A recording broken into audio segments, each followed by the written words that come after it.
নবী মুসা আলাইহিস সালাম, কোরআন আপনি খুলবেন 44টা জায়গায় 532টা আয়াত আছে। সুবহানাল্লাহ, 44টা জায়গার 532টা আয়াতে আল্লাহ রাব্বুল আলামিন মুসা ফিরাউন মুসা ফিরাউন মুসা ফিরাউন আমাদেরকে বলেছে। কোরআন কাদের জন্য? আচ্ছা, আমাদেরকে এই ঘটনাটা বারবার বলার কি কারণ? আল্লাহ পাক কেন এতবার করে মুসা আলাইহিস সালাম আর ফিরাউনের ঘটনা আমাদেরকে বলছেন? আমাদের উম্মার সাথে তার কি সম্পর্ক? সম্পর্ক হচ্ছে নবী সাল্লাল্লাহু আলাইহি ওয়াসাল্লামের সোনালী যুগ যেটা, সেটা চলে যাওয়ার পরে এই ফিতনার যুগে সারা বিশ্ব জুড়ে নতুন নতুন ফেরাউনদের উদ্ভব হবে ইনশাআল্লাহ। হয়েছে কি হয় নাই? এবং এটা চিরায়ত পরিণতি। আল্লাহ পাক এই এতবার করে 532 বার এই মানুষদেরকে ফেরাউনের গল্প কেন শোনাচ্ছেন?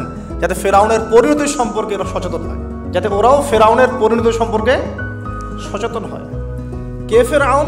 তার নাম রেমেসিস II। রেমেসিস তো ফেরাউন কোনো নাম নয়, এটা একটা রাষ্ট্রীয় পদ। তো তার একটা নাম ছিল, আমি নামটা এই মুহূর্তে স্কিপ করে ফেলছি।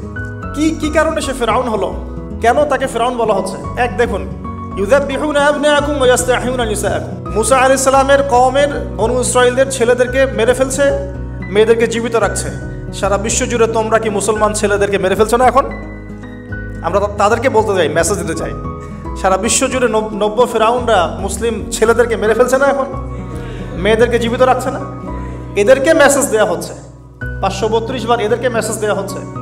কে ফেরাউন? যে বলছে আনা রব্বুকুমুল আ'লা, আমি তোমাদের মহান রব। সারা ওয়ার্ল্ড যারা চালাচ্ছে তারা এই দাবি প্রত্যক্ষভাবে না করলেও পরোক্ষভাবে ঠিকই করছে। ওয়ার্ল্ডের কতগুলো জায়গায় আপনি দেখবেন যে অবনত চিত্তে আল্লাহ পাকের হুকুমের সামনে মাথা পেতে নিচ্ছে। কয়টা জায়গায় আল্লাহ পাকের সুপ্রিম লসগুলোকে এস্টাবলিশ করা হচ্ছে। আর এটাকে ইনডাইরেক্টলি আপনি চ্যালেঞ্জ করছেন, আল্লাহ পাকের কিতাবকে আপনি ইনডাইরেক্টলি চ্যালেঞ্জ করছেন। এবং এটা আপনি সরাসরি না বললেও, যে আমি মহান রব নই, এ কথা সরাসরি না বললেও আপনার কাজে এটা প্রমাণ করছেন। আল্লাহ পাকের সমস্ত আহকাম, হুকুম, ইসলামিক বিধানগুলোকে উঠিয়ে দিয়ে জাহেলিয়াত প্রতিষ্ঠা করছেন, শিক্ষা ক্ষেত্রে, সাংস্কৃতিক ক্ষেত্রে, অর্থনৈতিক ক্ষেত্রে, ইভেন পলিটিক্যাল ক্ষেত্রে। তাহলে এটা কি ফেরাউনের আচরণ নয়? এটা কি ফেরাউনের আচরণ নয়? ফেরাউন কাকে বলে? ফেরাউন ডেফিনেশন কি আসলে? তাকে একটার পর একটা নিদর্শন দেখানো হয়েছে। 9টা নিদর্শন, 9টা দেখানো হয়েছে। আপনি সূরা তাহা পড়ুন, কসাস পড়ুন, পাবেন 9টা নিদর্শন। এতগুলো নিদর্শন আয়াত দেখার পরেও ফেরাউন ঈমান নিয়ে আসে নাই। তো এখন সারা ওয়ার্ল্ডে যারা আছে, বড় বড় ফেরাউন, নমরুদ, আজার, এদের সামনে নিদর্শনের অভাব আছে? এরপরেও কি তারা ইসলাম কবুল করছে, আত্মসমর্পণ করছে? ইসলামের উপর এত আগ্রাসন, এত ম্যাসাকার্ড অবস্থার পরেও ইসলাম কি দিন দিন কমছে না, বাড়ছে? নিদর্শন মুসলিমদের উপরে এত সাংস্কৃতিক আগ্রাসন, শিক্ষাক্ষেত্রে আগ্রাসন, অর্থনৈতিক আগ্রাসন, পলিটিক্যাল আগ্রাসন, এরপরেও কি মুসলিমরা কমেছে না বেড়েছে? নিদর্শন। সারা বিশ্বে পর্দা কত কথা, তারপরে পশ্চিমারাই এখন পর্দা করছে। নিদর্শন, ওরাই এখন পর্দার দিকে আসছে। প্রতিটা জায়গায় আপনি দেখুন, শিক্ষা থেকে উঠাই দিচ্ছেন ইসলাম, কিন্তু তারপরেও মানুষ মাদ্রাসার দিকে আসছে, তারপরেও দিন দিন মানুষ কোরআন শিখছে, তারপরেও দিন দিন মানুষ হাদিস শিখছে।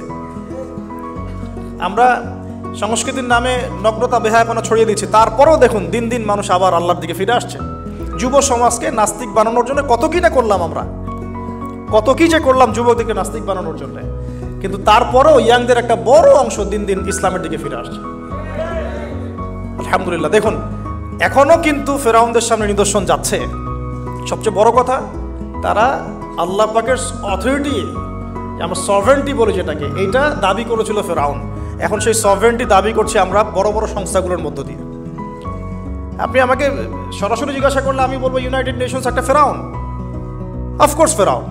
কারণ সে সারা ওয়ার্ল্ডকে আল্লাহ পাকের হুকুম আহকাম থেকে বের করে মানুষের হুকুম আহকামের দিকে নিয়ে গেছে। সিম্পল। এখন আশুরার সাথে এগুলোর কি সম্পর্ক? এবার এই বিষয়টা দেখুন, একটু খেয়াল করুন, একটু মনোযোগ দিন। নবী মুসা আলাইহিস সালামকে আল্লাহ রাব্বুল আলামিন জন্ম দিয়েছেন কোন বছর জানেন? যেই বছর ওই সন্তান জন্মটা স্থগিত ছিল, মানে 1 বছর তারা সন্তান জবাই করা। জ্যোতিষীরা বলেছিল একজন আসবে তোমার সিংহাসন কেড়ে নিবে। মুসা আলাইহিস সালামের নাম উল্লেখ করা হয় নাই। ফেরাউন খুব সতর্ক, এরপর থেকে যে বাচ্চাই জন্ম নেয় হত্যা করা হয়। সুবহানাল্লাহ। এখন সারা বিশ্বে বাচ্চাদেরকে হত্যা করা হচ্ছে না? আপনি ইয়েমেনের দিকে তাকান, সিরিয়ার দিকে তাকান, লেবানন, জর্ডান দেখেন, প্যালেস্টাইনের দিকে তাকান, আপনি প্যালেস্টাইনের দিকে তাকান, কতগুলো বাচ্চা, নিরীহ বাচ্চাদেরকে এত মারার পরেও আলহামদুলিল্লাহ আল্লাহ পাক ওইখানকার মাদের গর্ভে যমজ সন্তান দান করে। দেখবেন পৃথিবীর সবচেয়ে বেশি যমজ সন্তান হয় ছেলে সন্তান প্যালেস্টাইনে। সুবহান আল্লাহ পাকে দেখেন। তো মুসা আলাইহিস সালামকে আল্লাহ পাক জন্ম দিয়েছেন পরের বছর, মানে যে বছর জবাই করা চলছে তার পরের বছর মুসা আলাইহিস সালাম জন্ম নিয়েছেন। এবার তার মা তো ভীত সন্তুষ্ট, কি করবেন, কিভাবে হবে, ফেরাউন জানতে পারলে তো মেরে ফেলা হবে। এখন আল্লাহ পাক তাকে ওহী করলেন। এই ওহীটা নবুয়ত না, কিন্তু মনের মধ্যে ইলহাম। এটা কি বলি? ইলহাম। যে তুমি তোমার সন্তানকে ভাসিয়ে দাও। কোথায় ভাসাবে? কোন মা পারবে বলেন তো? মারা কেটে পারবে? ও মুসা আলাইহিস সালামের মায়ের কলবটা কেঁদে উঠলো। আল্লাহ পাক বলছেন আমি যদি তার কলবকে দৃঢ় না রাখতাম সেই কাজ করতে পারতো না। সুবহানাল্লাহ। তার অন্তরকে দৃঢ় কে রাখে? আল্লাহ। আমরা সে আল্লাহর কাছে অন্তরের কলবের দৃঢ়তা কামনা করি। আমি এই জায়গা থেকে একটু মনোযোগ দিয়ে বুঝতে হবে, আস্তে আস্তে শেষ করে দিব। এবার আল্লাহ রাব্বুল আলামিনের শান এবং তার পরিকল্পনা দেখুন। আল্লাহ পাক মুসা আলাইহিস সালামের চেহারার মধ্যে মোহাব্বত, ভালোবাসা দিয়ে দিয়েছেন। মানে সুবহানাল্লাহ। অনেক মানুষ আছে না, বাচ্চা দেখলে মহব্বত জাগে, ভালো লাগে, খুব আদর করতে ইচ্ছা করে। ফেরাউনের ঘরে সন্তান নাই, তার স্ত্রী পানির ঘাটে বাচ্চা চলে আসলো। বাচ্চা দেখে সে বলছে মাশাআল্লাহ, এত চমৎকার একটা সন্তান, ফুটফুটে বাচ্চা। ফেরাউনের কাছে নিয়ে গিয়ে বলছে একে রেখে দেই, লা তাকতুলু, তাকে হত্যা করো না, আসা আইয়ানফাআনা আও নাত্তাখিযাহু ওয়ালাদা, তাকে আমরা রেখে দেই, হয়তো সে উপকারে আসবে, অথবা কোনো আমরা তাকে সন্তান হিসেবে গ্রহণ করতে পারি। তো ফেরাউন কিন্তু খুব সতর্ক ছিল। তারপরেও আল্লাহ পাক তারই ঘরে মুসা আলাইহিস সালামকে বড় করলেন। সুবহানাল্লাহ। আর মুসা আলাইহিস সালাম ফেরাউনের স্ত্রী দুধও পান করছে না। তখন মুসা আলাইহিস সালাম একজন বোন আছে, সে গিয়ে তাদেরকে খবর দিল যে আমরা কি তোমাদেরকে হাল আদুল্লুকুম আলা মান ইয়াকফুলু, এমন একজনের কথা বলবো যে মুসাকে দুধ পান করাবে, এই বাচ্চাকে দুধ পান করাবে। আল্লাহ পাকের কি কৌশল! আল্লাহ পাক ওই মায়ের কোলেই আবার মুসা আলাইহিস সালামকে ফিরিয়ে দিলেন। এদিকে মায়ের দুধ খাচ্ছে, ফেরাউনের ঘরে বড় হচ্ছে, আবার ফেরাউন একটা বড় অঙ্কের হাদিয়া তার মাকে দিচ্ছে দুধ পান করানোর জন্য। সুবহানাল্লাহ। আল্লাহ পাকের পরিকল্পনা দেখেন। আমি আসলে বুঝাতে পারছি না ভাই, আমার ল্যাঙ্গুয়েজের প্রবলেমের কারণে মাফ করবেন। অনেক তথ্য মাথায় থাকলে কথা বলা টাফ হয়ে যায়। তো সুবহানাল্লাহ, আল্লাহ পাকের পরিকল্পনা দেখুন। যে নবী মুহাম্মদ সাল্লাল্লাহু আলাইহি ওয়াসাল্লামকে মক্কা থেকে তাড়িয়ে দিচ্ছে মানুষ, আল্লাহ রাব্বুল আলামিন সেই মক্কা নবীর পায়ের সামনে এনে দিলেন। সুবহানাল্লাহ। মাত্র 8 বছরের ব্যবধানে। যে বদর যুদ্ধে মুসলিমদেরকে একদম নিঃশেষ করে দেওয়ার প্ল্যান করা হয়েছে, ওই বদরেই আল্লাহ রাব্বুল আলামিন আবু জাহেলের মৃত্যু লিখে রাখলেন। যে ইউসুফকে কুয়ায় ফেলে দিল তার ভাইরা, সেই ইউসুফকে আল্লাহ পাক সেখান থেকে রাজপ্রাসাদ, সেখান থেকে কারাগার, সেখান থেকে আবার নিয়ে আসলেন মিশরের পলিটিক্যাল পাওয়ার। আল্লাহর পরিকল্পনা। যে ইয়াসরিব একসময় ইহুদিদের দাপটের জায়গা ছিল, ওই ইয়াসরিব মুসলিমদের করতলগত করলেন আল্লাহ পাক হিজরত করিয়ে। বাদশাহ নাজাশি আবিসিনিয়ায়, আমি তো মালয়েশিয়াকে একটা আবিসিনিয়া মনে করি, এখানে মাশাআল্লাহ এরকম পরিবেশ আছে, শান্তিপূর্ণ ইসলামী পরিবেশ। বাদশাহ নাজাশির এরকম পরিবেশ ছিল। বাদশাহ নাজাশি কিন্তু মুসলিম ছিল না, সে খ্রিস্টান ছিল। তারপরেও নবীজি বলতেন বাদশাহ নাজাশির রাজ্যে কেউ জুলুমের শিকার হয় না। সুবহানাল্লাহ। যদিও সে মুসলিম ছিল না, ওখানে ইসলাম নিয়ে গেলেন আল্লাহ পাক। ওখান থেকে পুরো আফ্রিকায় ইসলাম ছড়িয়ে পড়লো। সুবহানাল্লাহ। এক খালেদ বিন ওয়ালিদ রাদিয়াল্লাহু আনহু, যার হাতে উহুদ যুদ্ধে বহু মুসলিমের প্রাণ গিয়েছে না, সেই মানুষকে আল্লাহ রাব্বুল আলামিন হেদায়েত দিয়ে 100টা যুদ্ধ করিয়েছেন। সুবহানাল্লাহ। আল্লাহ পাকের পরিকল্পনা আমরা বুঝতে পারবো না। আল্লাহ পাকের পরিকল্পনা আমরা বুঝতে পারবো না। ওয়ামাকারুল্লাহ, তারা কৌশল করে, আল্লাহ পাকও পরিকল্পনা করে। দেখেন এই যে প্যালেস্টাইন নিয়ে এত সমস্যা করছে না, আল্লাহ পাকের কি পরিকল্পনা! সুবহানাল্লাহ। আল্লাহ পাক সমস্ত জিউসদেরকে ওইখানে একত্রিত করেছেন। কেন জানেন? আল্লাহ পাক এই যে 1914 থেকে নিয়ে 2023 এই যে সালগুলো চলছে, 100 বছর, লাস্ট 100 বছরে সারা ওয়ার্ল্ডের জিউসদেরকে ওখানে একত্রিত কেন করেছেন জানেন? যেইভাবে আল্লাহ পাক ফেরাউনের দলবলকে লোহিত সাগরে ডুবিয়ে দিয়েছেন, ওইভাবে আল্লাহ পাক প্যালেস্টাইনিদের সবাইকে ডুবাবে ইনশাআল্লাহ। এটাও আল্লাহ পাকের একটা বড় পরিকল্পনা। এটা ওরা বুঝতে পারছে না, কিন্তু সময় সাক্ষী দেবে ইনশাআল্লাহ। দেখে নিন, আমরা 100% হলফ করে বলতে পারি এটা হবেই ইনশাআল্লাহ।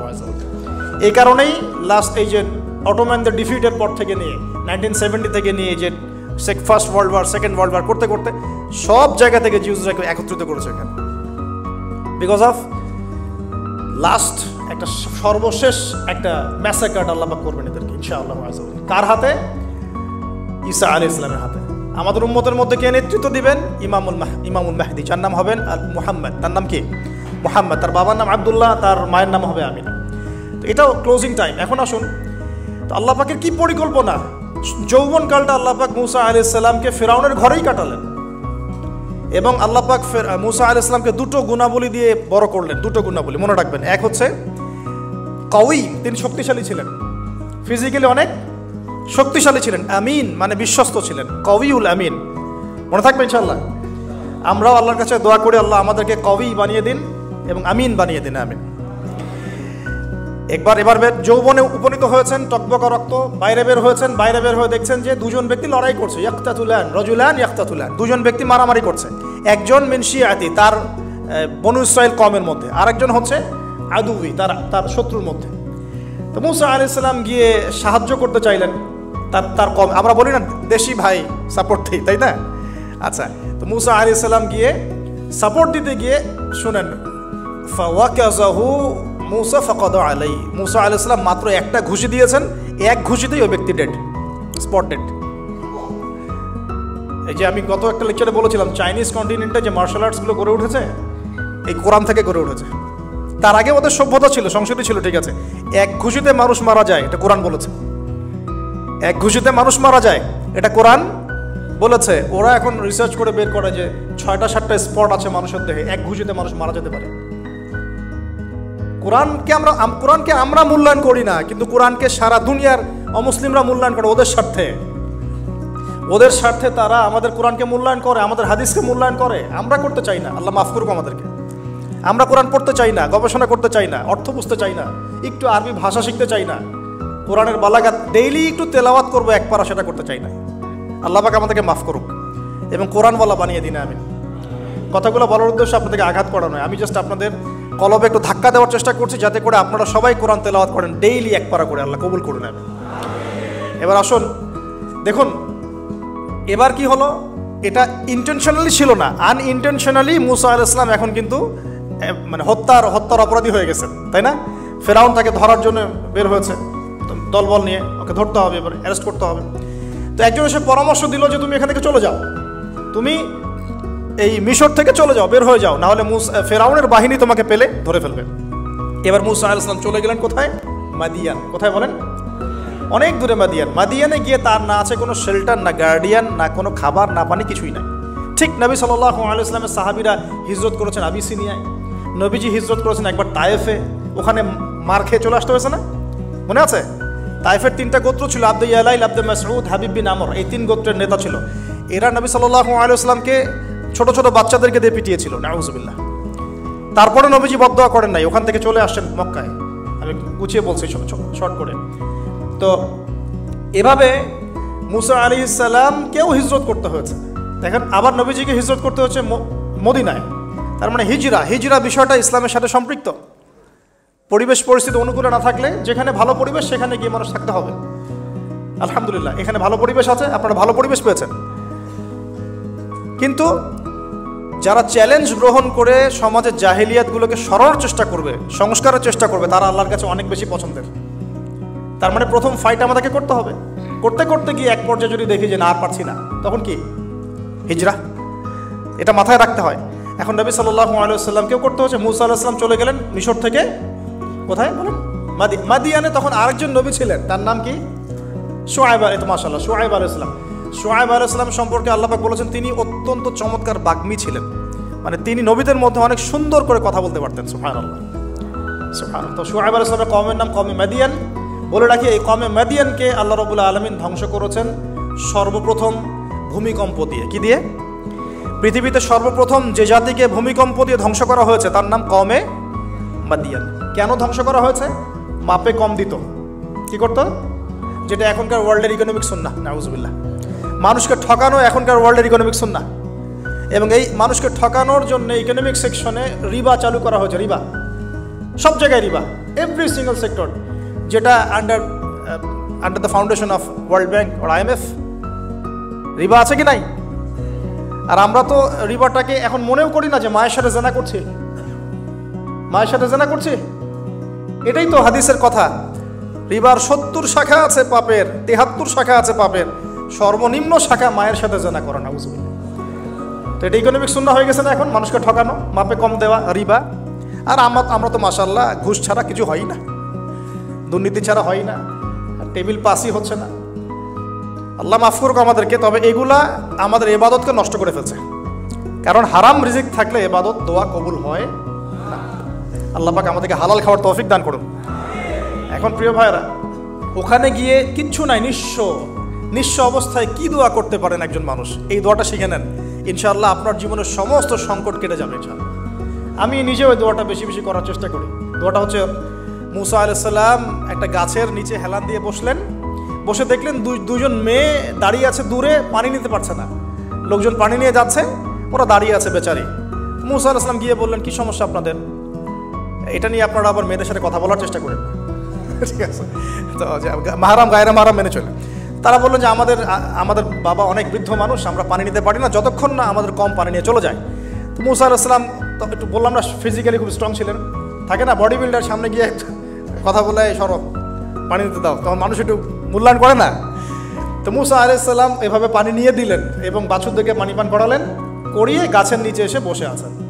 বসে বসে তিনি দোয়া করছেন, এই যে দোয়াটা তিনি দোয়া করছেন, রব্বি, একটা নেক কাজ করলেন না, মানুষের উপকার করলেন, নেক কাজ করে এসে গাছের নিচে বসে দোয়া করছেন, আল্লাহ এখানে তো আমার খাবার পানি বাসস্থান কিছুই নাই, আমি কি করব? রব্বি ইন্নি লিমা আনজালতা ইলাইয়া মিন খায়রিন ফাকির। রব্বি ইন্নি লিমা আনজালতা ইলাইয়া মিন খায়রিন ফাকির। আবার বলেন, রব্বি ইন্নি লিমা আনজালতা ইলাইয়া মিন খায়রিন ফাকির। অর্থ হচ্ছে, হে আল্লাহ, তুমি তোমার পক্ষ থেকে আমার উপরে যে নিয়ামতগুলো দিবে, আমি এর জন্য ফকির হয়ে বসে আছি আল্লাহ।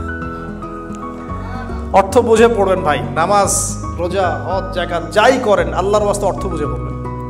অর্থ বুঝে পড়লে আপনার ইবাদতের স্বাদ পাবেন, তৃপ্তি পাবেন, আল্লাহর সাথে কানেকশন হবে, আল্লাহর নূর পাবেন, মাআরিফত পাবেন, সত্য স্বপ্নও দেখবেন তখন ইনশাআল্লাহ। তখন সত্য স্বপ্ন দেখবেন ইনশাআল্লাহ। আল্লাহ পাক তৌফিক দান করবেন। এবার আল্লাহ পাকের সাহায্য নেমে আসলো, ওই দুই মেয়ের মধ্যে একজন হেঁটে হেঁটে চলে আসে। এবার এই মেয়ের হাঁটা সম্পর্কেও কোরআন কথা বলেছে, সুবহানাল্লাহ।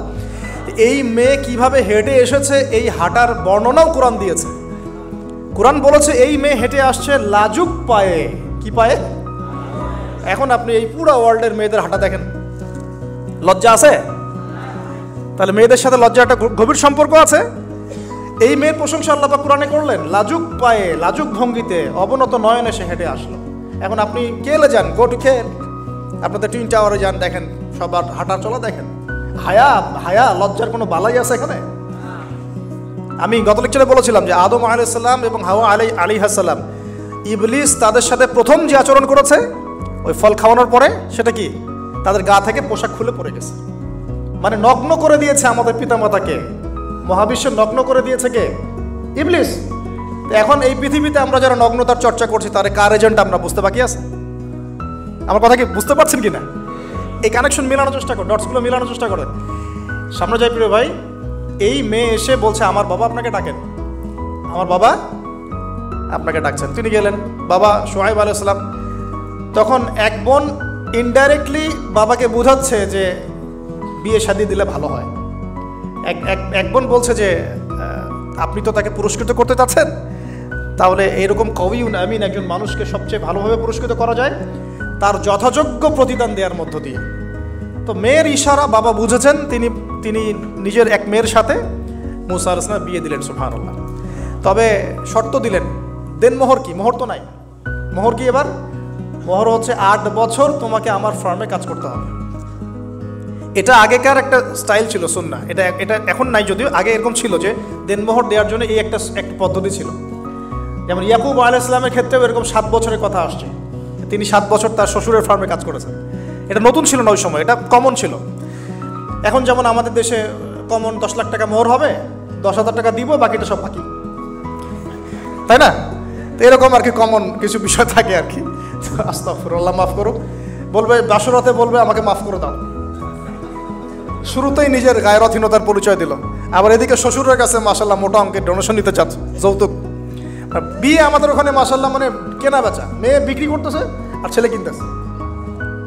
এবার 8 বছর পূর্ণ করা হলো, তিনি আরো 2 বছর 10 বছর পূর্ণ করলেন। এই 10 বছরে মুসা আলাইহিস সালাম নববী পরিবেশ পেলেন, অভিভাবক পেলেন, স্ত্রী পেলেন, প্রেমময়ী সন্তান ইত্যাদি সবকিছু। এবার আল্লাহ রাব্বুল আলামিন তাকে মিশরের দিকে যাওয়ার যে সময় তো এখন হয়ে গেছে, 10 বছর হয়েছে, মিশরে যেতে হবে। যাওয়ার পথে স্ত্রীর প্রসব বেদনা উঠেছে, তখন মুসা আলাইহিস সালাম আগুন খুঁজছেন। আগুন কি খুঁজছেন ভাই? আগুন। আগুন খুঁজতে খুঁজতে খুঁজতে খুঁজতে তুর পাহাড়ের ওখানে গিয়ে দেখছেন যে আগুন গাছে জ্বলছে, সবুজ পাতার উপরে আগুন। তিনি অবাক। এই সময় আওয়াজ আসলো, বিসমিল্লাহির রহমানির রহিম, ইন্নী আনা রব্বুক ফাখলা'না আলাইক ইন্নাকা বিল ওয়াদিল মুকদ্দাস তুয়া। মুসা, ইন্নানি আনা আল্লাহ লা ইলাহা ইল্লা আনা ফা'বুদনি ওয়া আকিমিস সালাতা লিযিকরি। মানে এখানে অনেকগুলো কথা আছে, সূরা তাহার মধ্যে আছে। আওয়াজ চতুর্দিক থেকে ভেসে আসলো। মহান আল্লাহ রব্বুল আলামিন তার শান অনুযায়ী, তার ইজ্জত অনুযায়ী তিনি যেভাবে কথা বলেন সেভাবে মুসা আলাইহিস সালামের সাথে কথা বললেন। আল্লাহু আকবার। বললেন, ইয়া মুসা, হে মুসা, ইন্নানি আনা আল্লাহ, নিশ্চয় আমি আল্লাহ, লা ইলাহা ইল্লা আনা, আমি ছাড়া কোনো ইলাহ নাই, ফা'বুদনি, তুমি আমার ইবাদত করো, ওয়া আকিমিস সালাতা লিযিকরি, আমার ইবাদতের জন্য সালাত কায়েম করো, আমার জিকিরের জন্য সালাত কায়েম করো, আমার স্মরণের জন্য সালাত কায়েম করো। ফাখলা'না আলাইক, তোমার জুতা খুলে ফেলো, ইন্নাকা বিল ওয়াদিল মুকদ্দাস তুয়া, তুমি তুয়া উপত্যকায় আছো, পবিত্র তুয়া উপত্যকায় আছো। আদব শেখানো হলো। এভাবে অনেক কথোপকথন হলো। নবী মুসা আলাইহিস সালাম ভয় পেয়ে গেলেন এবং আল্লাহ পাক আরো কথা বললেন, ওয়ামা তিলকা বিয়ামিনিকা ইয়া মুসা, তোমার ডান হাতে এটা কি? মুসা আলাইহিস সালাম বলছেন, ক্বালা হিয়া আসায়া তাওয়াক্কাউ আলাইহা ওয়া আহুশু বিহা আলা গনামি ওয়া লিয়া ফিহা মাআরিব উখরা, এটা তো আমার লাঠি, এটা দিয়ে আমি ডালপালা পারি, আমার যে গবাদি পশু চড়াই। আল্লাহ পাক বলছেন যে এটা ছুঁড়ে মারো, আলকিহা ইয়া মুসা, এটা ছুঁড়ে মারো। ফালকাহা, তিনি ছুঁড়ে মারলেন, ফাইদা হিয়া হাইয়াতুন তাসআ, এবং এটা ছোটাছুটি শুরু করলো, বড় একটা সাপ হয়ে গেল। সুবহানাল্লাহ। এগুলো কোনো গাল গল্প নয়, এগুলো আল্লাহ রাব্বুল আলামিনের মুআজিজা, মুআজিজাতুল কুবরা, এটা বড় মুআজিজা। তিনি পিছনের দিকে দৌড়ানো শুরু করলেন সাপ দেখে, খাইফান ইয়াতারাক্কাব, মানে ভয়ে দৌড়ানো শুরু করলেন। আল্লাহ পাক বলছেন, লা ইয়াখাফু লাদাইনাল মুরসালিন, আমার কাছে রসুলগণ ভয় পায় না, তুমি ভয় পেও না, তুমি ওটাকে ধরো পিছন থেকে, সেটা আবার লাঠি হয়ে যাবে। পিছন থেকে হাত দেওয়া হলো, লাঠি হয়ে গেল। সুবহানাল্লাহ। এবার বলছে যে তুমি তোমার বগলের নিচে হাত ঢুকাও। মুসা আলাইহিস সালাম বগলে হাত ঢুকালেন, বের করলেন, হাত থেকে টর্চ লাইটের মতো আলো বের হওয়া শুরু হলো। এটা দ্বিতীয় নিদর্শন। কেন দেয়া হলো নিদর্শন? এবার আল্লাহ পাক তার দায়িত্বটাকে বলছেন, তোমাকে নিদর্শনগুলো কেন দিলাম, তোমাকে মনোনীত কেন করলাম, কেন তোমাকে মনোনীত করলাম মুসা, তোমার কাজটা কি? তোমার কাজ এখন এইটা, ইযহাব ইলা ফিরআউনা ইন্নাহু তাগা, তুমি ফিরআউনের কাছে যাও। ফিরআউন সীমা লঙ্ঘন করেছে, মনে আছে ফিরআউনের কথা? সীমা লঙ্ঘন করেছে। তখন মুসা আলাইহিস সালাম তার অপারগতা প্রকাশ করছেন এভাবে। তিনি বলছেন, আল্লাহ, আমার তো জিহ্বায় জড়তা আছে, আর আমি তো ওখানে এক ব্যক্তি, আমার খুনের অভিযোগ আমার কাঁধে, আমি এখন কিভাবে কি করব আল্লাহ? তখন আল্লাহ রাব্বুল আলামিন বলছেন, এই দোয়াটা করো। কোন দোয়া? মুসা আলাইহিস সালাম করলেন, রব্বি ইশরাহ লি সাদরি, হে আল্লাহ, আমার বক্ষ প্রশস্ত করো, ওয়াসির লি আমরি, আমার কাজকে সহজ করে দাও, ওয়াহলিল উকদাতাম মিন লিসানি, আমার জিহ্বার সমস্ত জড়তা দূর করে দাও, ইয়াফকাহু কাওলি, যাতে মানুষ আমার কথা বুঝতে পারে। আমার পরিবারের মধ্য থেকে ওয়াজআলনি ওয়াজিরাম মিন আহলি, আমার পরিবারের মধ্যে একজন ওজির আমাকে দাও, সাথী। হারুন আখি, আমার ভাই হারুনকে দান করো। সুবহানাল্লাহ। তা হারুন আলাইহিস সালামকে নবুয়ত দেয়া হলো। দুজনকে আল্লাহ পাক এখন বলছেন, ইযহাবা ইলা ফিরআউন, তোমরা দুজন এখন ফিরআউনের কাছে যাও। ফাইন্নাহু তাগা ফাকুলা লাহু কাওলান লাইয়িনা, তবে তাকে গিয়ে কর্কশ ভাষায় কথা বলবে না, নরম স্বরে কথা বল। দায়ীদের এখানে সুন্নাহ, দায়ীদের জন্য শিক্ষা আছে, দায়ী আলেম যারা মুবাল্লিগ তাদের শিক্ষা আছে। ফিরআউনের সামনে গিয়ে দাওয়াত দিলেও কিভাবে দিতে হবে? ফাকুলা লাহু কাওলান লাইয়িনা, নম্রভাবে কথা বলো। লাআল্লাহু, কেন নম্রতার সাথে? লাআল্লাহু ইয়াতাযাক্কারু আও ইয়াখশা, হয়তোবা নম্রতা প্রদর্শন করলে সে উপদেশ গ্রহণ করতে পারে, অথবা সে আল্লাহকে ভয় করতেও পারে।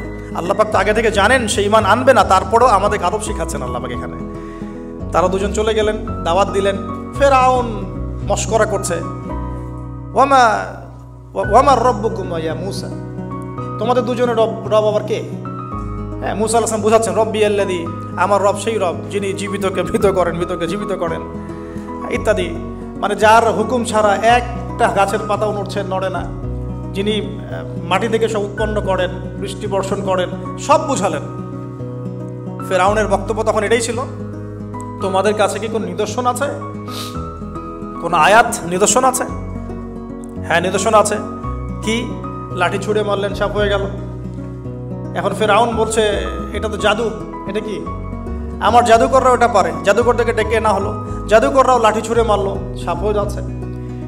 কিন্তু এই বড় সাপ ওদের সব সাপকে খেয়ে ফেললো। তখন ফেরাউন কিন্তু ভয় পেয়ে গিয়েছিল। এরপরেও এই যে হাত বের করে আলোর এই নিদর্শন দেখানো হলো, তাওহীদের দাওয়াত দেওয়া হলো, ফেরাউনকে ভয় করতে বলা হলো, ফেরাউনকে সতর্ক করা হলো যে আমার রব, আপনার রব, সবার রব হচ্ছেন আল্লাহ।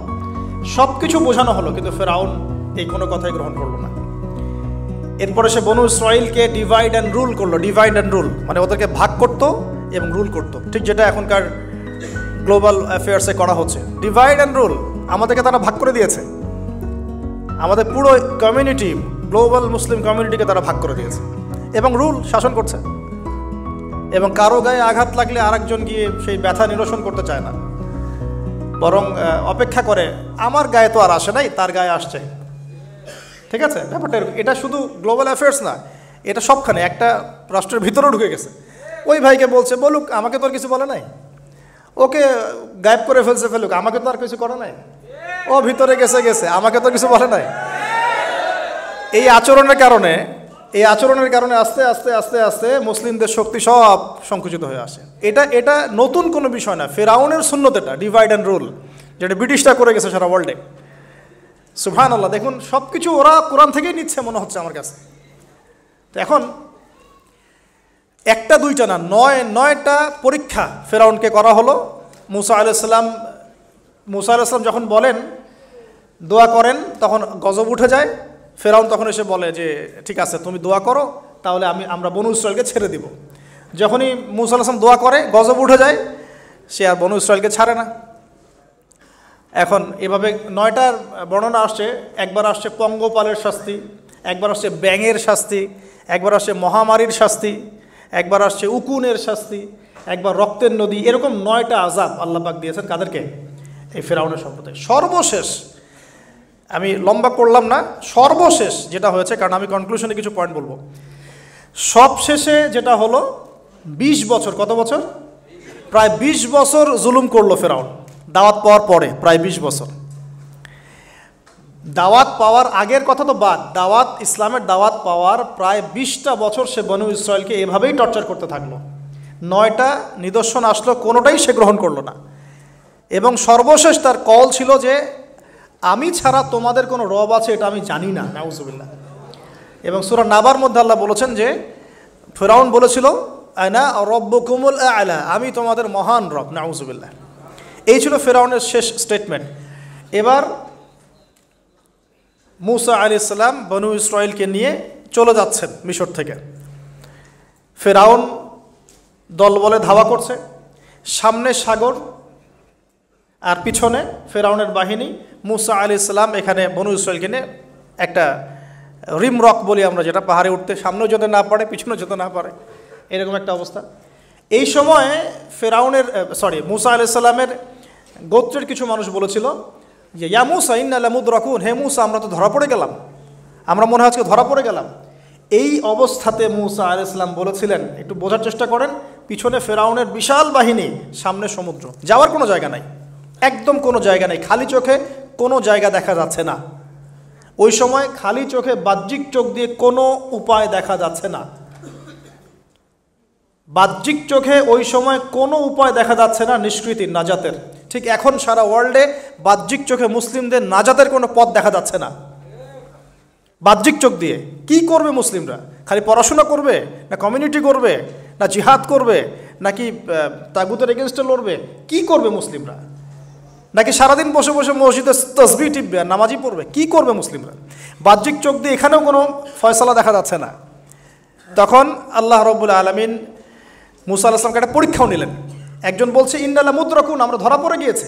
মুসা আলাইহিস সালাম তখন বলছেন দৃঢ় চিত্তে, কাল্লা কাল্লা, কখনো না, ইন্না রব্বি মাইয়া সাইয়াহদিন, নিশ্চয়ই আমার রব আমার সাথে আছেন, তিনি আমাকে পথ দেখাবেন। সুবহানাল্লাহ।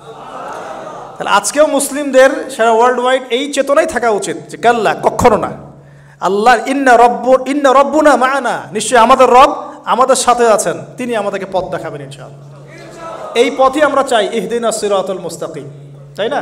সিরাতাল লাযিনা আনআমতা আলাইহিম গায়রিল মাগদুবি আলাইহিম ওয়ালাদ-দাল্লিন। এই বাস যখন আপনি পুরো দমে আল্লাহর উপর তাওয়াক্কুল করে ফেলবেন, তখনই তো আল্লাহ রাব্বুল আলামিনের নুসরা নেমে আসবে।